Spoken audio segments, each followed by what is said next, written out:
그러면은 이제 동사질권에 이어서 권리질권에 대해서 보도록 하겠습니다. 권리라고 하는 것은 말 그대로 어떤 동사는 뭐죠? 우리가 움직이는 그런 물건이잖아요. 근데 권리는 눈에 보이지 않는 거겠죠. 그래서 일반적으로 채권이라든가 기타 재산권을 목적으로 하는 권리가 된다. 자, 이게 잘 이해가 안 될 텐데 조금 이따 설명을 드리도록 하겠습니다.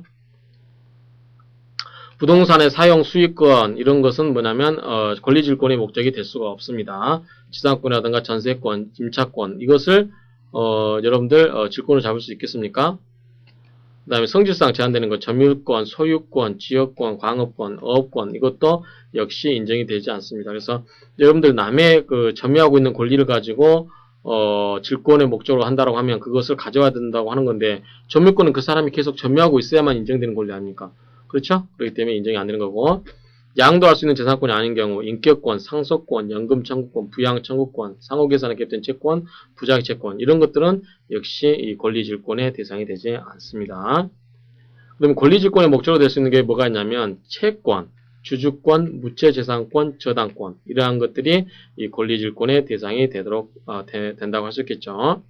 자, 이 채권의 채권질권의 경우에는 권리질권을 설정하는 방법은 채권 양도 방법에 의해서 하도록 하고 있습니다. 우리 346조에 뭐라고 되냐면 권리질권의 설정은 법률에 다른 규정이 없으면 그 권리의 양도에 관한 방법에 의하여야 된다라고 이렇게 됐습니다. 권리의 양도에 의한 방법에 의하도록 하고 있다. 자, 우리가 질권이라고 하는 것은 뭡니까? 이것을 상대방한테 갑에서 을로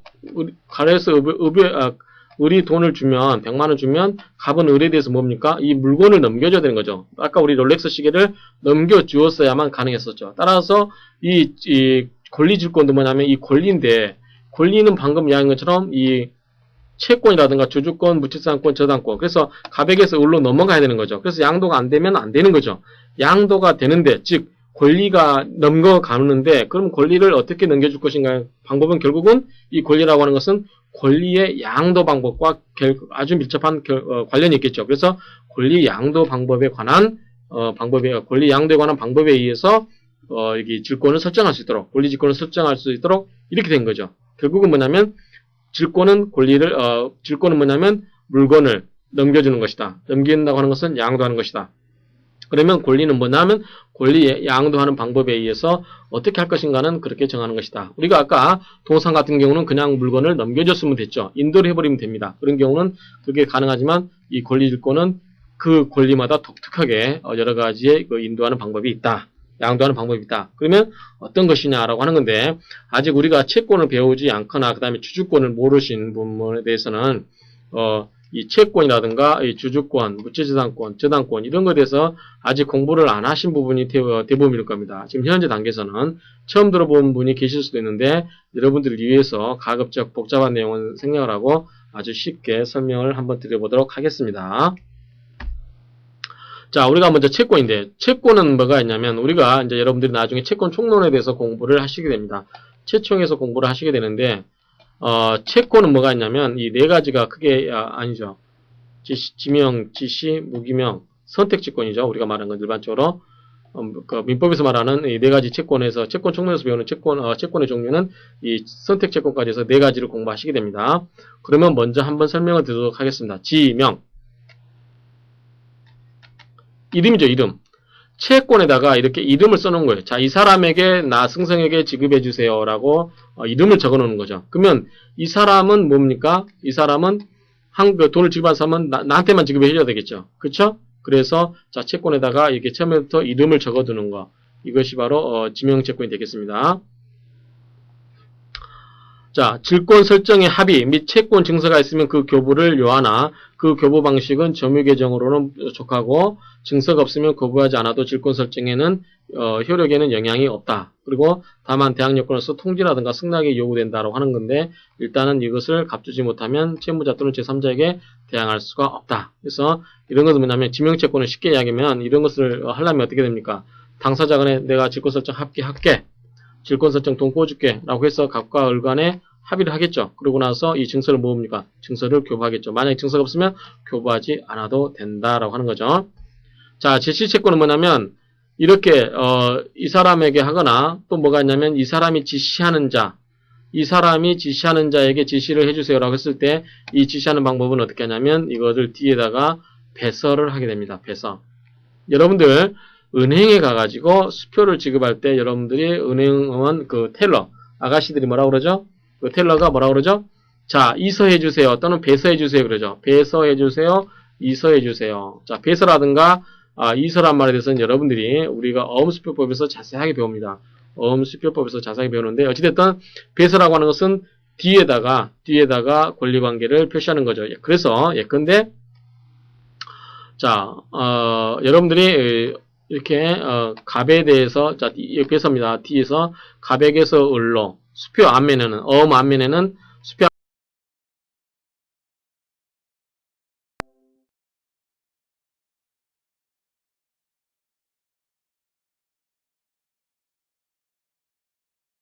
을 이렇게 병정무 이런 식으로 순서대로 연결되죠. 우리가 이걸 뭐라 하냐면 배서의 연속이라고 합니다. 이건 어음수표법에 배우기 때문에 아직 모르신 분은 그냥 참고만 하십시오. 그렇게 해서 증서의 배서라든가 교부를 해서 이렇게 넘어가게 됩니다. 무기명 채권은 자 이름이 적혀있지 않습니다. 아무것도 없습니다. 단지 뭐다? 채권을 가지고 있는 사람이 임자인 거예요. 그러면 채권을 가지고 있는 사람이 임자하고 여기에 아무 이름도 없기 때문에 결국은 채권을 가지고 있는 사람이 임자이기 때문에 이것을 다른 사람한테 넘기려면 뭡니까? 채권을 그냥 넘겨주면 되는 거죠. 이걸 뭐라고 하냐면 교부라고 합니다. 그냥 채권을 넘겨주면 된다라고 하는 거죠. 그래서 우리가 교부를 하게 되면 그 권리가 이전된 것과 동일한 효력이 있다. 그 다음에 저당부 채권은 뭐냐면 자, 저당권 등기를 하게 되죠. 우리가 저당권은 이제 저당은 다음에 공부하겠습니다만, 여러분들이 이제 저당권을 여기 설정을 하면서 이렇게 저당권에 등기부에 기재됩니다. 저당권자 누구, 이렇게 하고 금액 얼마, 저당 금액 얼마, 이렇게 딱 하죠. 그럴 경우에 저당부 채권이라고 할 때는 이런 경우는 저당권 등기에 여기다 저당권을 가지고 질권을 만들려고 하면 여기다가 부기 등기를 해야 됩니다. 그래서 여기다가, 밑에다가 이 저당권을 기해서 질권이 설정이 됐다라는 그러한 사실을 등기하도록 하는 그러한 부기 등기를 하여야만 저당권에 또 그러한 질권의 효력이 미친다라고 이렇게 설명드릴 수 있습니다. 그 다음에 이제 기타 주식은 우리가 회사법에서 공부하게 됩니다. 그래서 현재 권리질권과 관련해 가지고 권리의 구체적인 내용에 대해서는 여러분들이 이해의 폭이 굉장히 낮을 수가 있고 그 다음에 이해에 대해서 이해가 잘 안 되신 부분도 있을 겁니다. 그래서 그런 부분 이해가 안 되신 분들은 그 관련된 자료를 참조하시거나 그냥 한번 흘려서 들으시기 바랍니다. 이게 이해 안 된다고 해서 굉장히 여러분들을 자책할 필요는 없고 아직 그러한 개념들을 여러분들이 배우지를 않았기 때문에 그런기 때문에 너무 그렇게 좌절을 하지 마시고 그냥 한번 가볍게 듣고서 이 말들만 들어봤다라는 정도만 여러분들이 지금 단계에서는 이해하시면 됩니다. 자, 주식은 뭐냐면 회사법에서 공부를 하시게 되는데 회사가 주식을 발행하지요. 그럴 경우에 주식에도 두 가지 방법이 있습니다. 기명주식, 아까 주식에다 삼성전자에다 나성성 이렇게 쓰는 방법이 있고 그 다음에 무기명은 여기다 쓰지 않는 거죠. 이름을 쓰지 않는 겁니다. 그런 경우는 아까 무기명은 아까 우리 무기명 채권에서 뭐가 있었죠? 교부를 했었죠. 그렇죠? 그 다음에 기명 주식에도 두 가지가 있는데 약식질 있고 약식질 있고 등록질 있습니다. 등록이라고 하는 것은 그 등기부가 생각나죠. 그쵸? 자동차 등록하잖아요. 그럼 뭔가 공부가 있죠. 마찬가지로 주식도 뭐가 있냐면 주주명부가 있습니다. 그래서 이 주주명부가 이제 회사가 주주들을 관리하기 위해서 회사의 주주명부를 기재하는데 자, 주식 당사자 간에 갑과 을 간에 자, 이렇게 내가 너한테 주식을 넘길게 라고 합의를 하죠.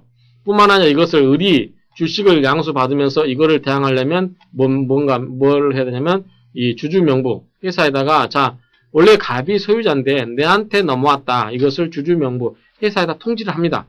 그래서 회사에 가서 주주명부를 갑에서 을로 바꿔놔야 돼요. 그래야만 회사에 대해서도 을이 소유자인 걸로 주주인 걸로 대항할 수 있습니다. 이것을 우리가 이제 주주명부에 등록을 하기 때문에 이것을 이제 등록질 이렇게 합니다. 그래서 이런 경우는 갑이 을한테 100만 원 꾸면서 삼성전자 주식 10주를 맡깁니다. 그래서 삼성전자가 60만 원이라고 한다면 600만 원이잖아요. 그쵸? 이럴 때, 자, 100만 원 꾸면서, 을이 100만 원 꿔주면서, 갑이 가지고 있는 삼성전자 주식을 100주를 가져옵니다. 플러스에서, 자, 이게 만약 이름이 갑의 이름으로 적혀있다. 주식에 갑의 이름이 적혀있다고 하면 어떻게 될까요? 이런 경우는, 주주명부에 갑으로 됐다고 하면, 자, 삼성전자 본사에 가서, 자, 원래 갑의 물건이나 이 삼성전자 주식 100주가 갑의 거나 갑의 것이긴 하나 이것이 내가 돈을 꽂으면서 내가 질권자로 잡았다. 내가 질권자다라고 표시를 해놓고 싶죠. 그런 경우는 주주명부에다 질권자임을 표시를 하는 거죠. 그게 뭐냐면 등록질입니다. 그래서 주식을 넘겨받고 그 다음에 등록질을 하게 되겠죠. 그래서 주권교부 주식을 가져오고 그것을 내가 회사에 대해서까지 주장하려면 내 이름을 거기에다가 질권자로 설정을 해놔야 되죠. 그런 경우에 주주명부에다가 등록을 내가 질권자라고 등록을 해야 되겠죠. 그런 게 뭐냐면 등록질이다라고 하는 거죠. 만약에 등록질이 아니고 약식질이라고 하면 그냥 당사자간 합의해서 주식을 넘겨주면 됩니다. 그게 뭐냐면 약식질이죠. 그런 경우는 주권교부로 통한다라고 하는 거죠. 이해되시죠? 좀 더 보충 설명드릴까요? 자, 여러분들이 갑이 을한테 을이 100만원을 필요한데 100만원 꽂어도 되는데 갑이 가지고 있는 게 이번에 시계도 없어요. 시계가 없는데 마침 갑이 상속받은 삼성전자 주식이 있다고 가정합시다. 삼성전자 주식이 있다고 가정했을 때 이게 한 주에 50만원이라고 가정했을 때 자, 2주면 되죠. 그런 경우에 이제 갑이 이 주식 10주를 가지고 있다. 그럴 경우에 을은 야, 너 삼성전자 주식 10주 갖고 있지? 그거 담보로 잡혀. 그러면 돈이 필요하니까 어떻게 해요? 그냥 삼성전자 팔긴 아깝고 그러니까 10주를 을한테 넘깁니다. 그럴 때 넘기는 방법은 이 삼성전자 주식을 표시하는 방법이 예컨대 아무 이름도 쓰이지 않고 그냥 주식이 이렇게 돼 있습니다. 그러면 뭐냐면 을한테 그냥 넘겨주면 되는 거죠. 그쵸? 이게 뭐냐면 거부죠. 두 번째는 여기에다가 이제 이름도 쓰여있고 그 다음에 주주명부 회사에 있는 주주명부에 이제 등재가 됐습니다. 갑으로. 그러면 을이 만약에 배당도 이제 삼성전자가 배당을 해줄 때 누구한테 해주냐면 이 주주명부에 등록된 사람한테 배당을 해줍니다. 그럴 경우 갑한테 배당금이 가겠죠. 그렇죠? 그럴 경우에 을이 배당금도 자기가 우선 변제받고 싶다 할 때는 이 주주명부에다가 이 삼성전자의 질권자는 나라고 표시를 해주는 거. 이것이 뭐냐면 등록질입니다. 그렇죠? 주주명부에까지 가서 등록질을 하는 거죠. 이것이 등록질이고 이 주주명부에 하지 않는 거 이것은 약식질이다. 그 다음에 무기명 주식 아무 이름도 없는 경우는 그냥 주식을 교부하면 된다. 그래서 이 무기명 주식 같은 경우는 이름이 없기 때문에 주권을 점유하는 자, 주식을 갖고 있는 사람, 점유하는 자가 권리자로 인정이 되고 나중에 이런 사람들은 회사에 대해서 어떻게 권리를 행사합니까? 무기명 주식 같은 경우는 회사에 가서 어떻게 하죠? 주식을 보여주고 합니다. 그래서 주주총회 참석하거나 배당을 요구할 때도 자기 주식을 가지고 가서 보여주고 내가 권리자라는 것을 증명을 하는 거죠. 아시겠죠? 자, 이 정도 설명을 드리겠습니다. 더 자세한 내용은 여러분들이 나중에 회사법 마찬가지로 사채도 마찬가지예요. 이 사채라는 것은 우리가 이 개인 간에 빌려 쓴 돈이 아니라 회사가 발행한 채권입니다. 아시겠죠? 그래서 이 주식이나 사채는 다 이러한 여러 가지 이 동일한 방법에 의해서 한다는 거. 이 자세한 내용은 여러분들이 나중에 회사법을 공부하실 때 회사법에서 또 내용을 공부하십니다. 그 정도로만 이해를 하시기 바랍니다. 그다음에 무채재산권이라고 하는 것은 자, 우리가 전통적으로 재산권을 분류할 때 형체가 있는 유체죠. 유체재산권. 그래서 유체재산권 뭐가 있었죠? 동산과 부동산이 있었죠. 근데 최근에는 이 동산과 유체재산권 말고 뭐가 있습니까? 특허 같은 거 있잖아요. 그렇죠? 이거는 어떤 형체가 있는 재산권은 아니지만 특허권을 가지게 되면 25년 동안 여러분들이 권리를 가질 수 있습니다.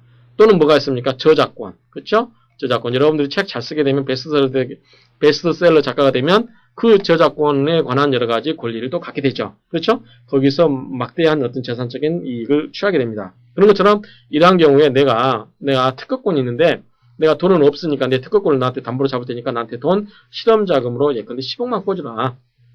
그럴 때 이 사람이 10억을 꽂으면서 특허권을 담보로 잡는 거죠. 이게 뭐냐면 권리질권이라고 하는 것이죠. 그런 경우는 뭐 해야 되죠? 등록을 해야 되겠죠. 등록이 되는 경우는 이런 경우는 이제 여러분들이 가서 등록을 해야 되겠죠. 질권자로 등록을 하는 겁니다. 이해되시죠? 자, 피담보 채권의 범위는 동산질권과 동일하고 그 다음에 유치권의 유치적 효력은 뭐냐면 자, 채권질권자는 채권증서를 점유하고 피담보 채권의 전부의 변제를 받을 때까지 이를 유치할 수가 있다. 그 다음에 이를 설정자에게 반환해도 질권이 당연히 소멸하지 않고 이를 상실하여도 질권 자체에 의해서 반환 청구를 할 수가 있다. 좀 특이하죠? 그 다음에 질권 설정자의 권리 처분 제한. 자, 질권 설정자의 권리 처분 제한. 아까 갑에서 을로 갔을 때, 자, 을이 100만원 꽂고, 을이 삼성전자 주식을 주었을 때, 주식을 주었을 때 이 사람이 어떻게 할 수 있냐라고 하는 거죠. 자, 질권 설정자는 질권자의 동의 없이, 자, 의뢰 동의 없이 질권에 목적된 권리를 소멸하게 하거나 질권자 이익을 해하는 변경을 할 수가 없다라고 하는 거죠. 질권자를 보호하기 위한 거죠. 그 다음에 우선 변제적 효력, 채권의 직접 청구. 자, 채권의 효과는 채권자에 기속하는 것이 당연히 질권자의 채권에게 충당되는 것은 아니다. 그렇지만 여러 가지 이거에 대해서 353조의 채권의 직접 청구 방법에 대해서 규정을 하고 있으니까 여러분들이 법조문을 참조하시면 되고요. 실행 방법은 민사집행법에 의해서 이것을 할 수 있도록 하는 거죠. 민소법이 아니라 민사집행법이죠. 그래서 민사집행법에 의한 집행 방법에 의한 실행을 인정하고 있다. 354조에 규정하고 있습니다. 그 다음에 무채재산권 이외의 질권은 특허권이라든가 실용신앙권, 의장권, 상표권을 이것은 입질 등록을 해야 효력이 발생한다고 좀 더 설명했죠. 그래서 여러분들 무채재산권은 이러한 것들이 있다. 특허권은 어디죠? 특허법, 실용신앙권, 실용신앙법, 의장법, 상표권, 상표법 이러한 법의 각각의 법에서 이러한 독특한 그러한 권리에 대해서 인정하고 있다라고 이렇게 이해하시면 됩니다. 주식 위의 질권은 자 무기명 주식은 교부한다고 설명을 드렸죠. 제가 삼성전자 예를 들어서 설명을 드렸습니다. 기명 주식은 약식질과 등록질이 있는데 약식질은 자 교부를 하는 거죠. 교부를 하는 거고 점유를 계속하고 있어야만 됩니다. 자 이거는 뭐냐면 주주명부에 안 하는 거고 등록질은 뭐다? 주주명부라든가 주권에다가 여러분들 이름을 기재를 해야만 그것이 가능하다. 대항할 수 있다라고 이야기했습니다. 그래서 이상으로서 이 권리질권에 대해서 설명을 드렸습니다. 그래서 종합적으로 한번 설명을 드리면 이렇습니다. 자 우리가 유치권은 자 동산이라든가 부동산 그 다음에 유가증권에도 행사가 가능하다고 그랬죠. 유치권이 있고 그 다음에 질권이 있는데 자 질권은 크게 여러분들이 동산질권과 동산질권은 시계를 생각하시면 됐죠. 그 다음에 뭐가 있었죠?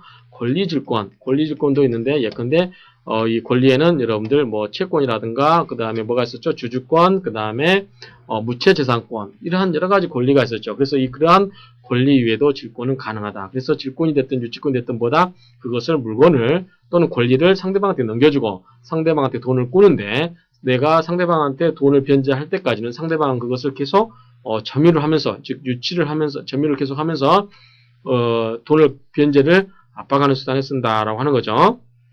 그렇지만 이 질권에서 여러분들 특히 기억할 것은 뭐냐면 뭐 여러 가지 있겠습니다만 유질 계약이 금지됐다라는 거. 그건 누구를 위한 것이다? 질권 설정자인 우리 민간인, 그렇죠? 우리 민간인을 보호하기 위해서, 즉 일반 백성을 보호하기 위해서 유질 계약이 금지된다. 그렇지만 예외적으로 어디서 인정이 된다? 상행이라든가 그런 경우는 인정이 된다. 이렇게 설명드릴 수 있겠습니다. 그래서 여러분들이 이제 특히 권리질권에서 어려웠던 부분은 여러분들이 권리에 대해서 그 권리의 뭐 채권이라든가 즉 채권인 채권, 주주권, 사채, 그 다음에 무채재산권 이런 것에 대해서 아직 여러분들 공부를 충분히 안 하셨을 겁니다. 그래서 그 관련된 내용 예컨대 채권은 여러분들이 민법 채권 총론을 공부하시거나 그 다음에 사채라든가 그 주권에 대해서는 여러분들이 회사법을 공부를 하셨거나 그 다음에 무채재산권은 여러분들이 지적재산권법을 특허법, 실용신앙법, 의장법, 상표법 이런 여러 가지 그 관련된 법에 대해서 공부를 널리 하셨더라면 그 관련된 권리에 대해서 쉽게 여러분들이 접근을 하실 텐데 아직 그런 부분을 공부를 안 하시는 부분이 대부분일 겁니다. 이 물권법이 이제 처음 공부하시는 분들이 많기 때문에 그렇기 때문에 그 관련된 공부를 같이 나중에 공부를 하시면 쉽게 이해될 수 있는데 아직은 그런 공부가 안 되시는 부분들은 이해가 어렵다 하더라도 그냥 쉽게 다음과 같이 정리를 하시고 그냥 그 정도만 기억을 하시기 바랍니다. 즉 내가 돈을 꾸려고 하는데 내가 갖고 있는 동산이라든가 부동산이 없다. 아니 부동산이 없는 걸로 합시다. 내가 돈을 꾸고 싶은데 부동산이 없어서 저당을 못 잡는다. 그러면 내가 상대방한테 뭔가를 맡겨야 된다. 맡긴 건 뭐가 있냐면 내가 가지고 있는 뭐가 있을까요? 시계가 있겠죠. 내가 가지고 있는 만년필이 있겠죠. 이런 거를 맡겨서 하는 것이 뭐냐면 동산질권이다. 그렇죠? 그 다음에 내가 가지고 있는 주식이라든가 채권 이런 게 있다고 하면 또는 내가 다른 사람한테 돈은 없지만 내가 어떤 책을 곧 써가지고 출판권을 갖는다든지 그럴 경우에 내가 가지고 있는 권리를 가지고 그 권리를 맡기고 상대방한테 돈을 빌려 쓰는 거 이런 것을 할 수 있는 게 뭐냐면 질권이다 라고 이렇게 이해를 하시기 바랍니다. 그럼 유치권은 뭐냐? 유치권은 내가 예컨대 시계를 수선을 맡겼는데 시계 수선을 맡겼는데 돈이 없어서 수선비를 못 주고 있을 경우에 그 수선비를 내가 줄 때까지 그 상대방 시계를 수리한 사람이 갖고 있을 수 있는 거. 그쵸? 그 다음에 구두 수선도 마찬가지고. 그 다음에 부동산도 어떤 건물을 지어줬습니다. 건물을 지어줬는데 내가 돈을 못 주었어요. 그러면 그런 경우 상대방이 그 건물을 부동산을 유치할 수가 있는 거죠. 그렇죠? 그런 경우 내가 돈을 다 갚아야만 그런 경우에 대해서 유치권을 돌려받을 수 있는 거죠. 유치물을 돌려받을 수 있는 거죠. 그래서 결국은 뭐냐면 우리가 이번에 배우고 있는 것은 담보죠.